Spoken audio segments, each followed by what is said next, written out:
zazot kita pakeviti neveri nodala za uniartizali Jadiano isanandru Alinganda timudanjam Azafada minoza timpude kipapa Chikaraze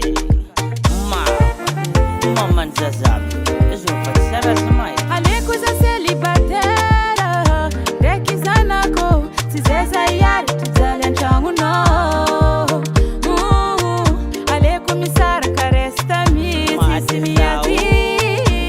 Kazafitu te wote chango mbele kwando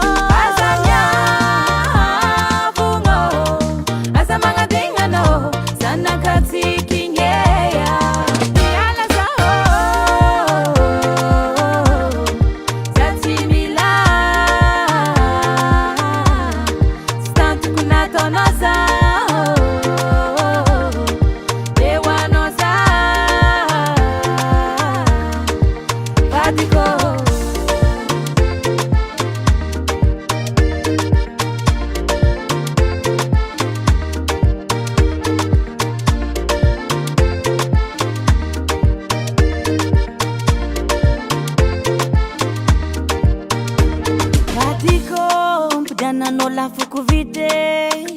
Wani kiteno Zamifuna rihe facha dite Rambola ngomara hinye Tuanda kila no winye Manungu kuzoza izipiki Darama kufachi misitiki Fuleza kuweki makikiti Kutiana madamu waza vingiti Zani no nonina Jeko puta mtalo za papa Ano mama Kiti kiti na ndongo Jola be Tinjula wambara fa Ifuna sawo Fachanga meke Tatia Vungo Tachanga dinga no Sana katiki nge Asialanga sao Zambola tia Rachitia no fachatoko Mifuna zeti yako Katiko Zenye,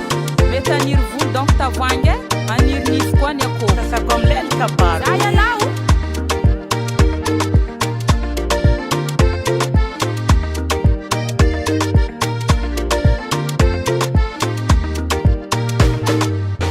Ela se, ela kwa ni areta Sueno titekwa, diknofa tapa water Panyam labka tufen, panyangar kabia Daba mtiktoki, avenira na kababa Nsirbatika mnowe, kwa yam yano yoba Yeturi tran mas Yana sao Zati mila Stantu kuna tonosa Dewa nosa Asialanga sao Zambola tia Rachitia no fachatoko Mifuna zeti yako Katiko Madek Record.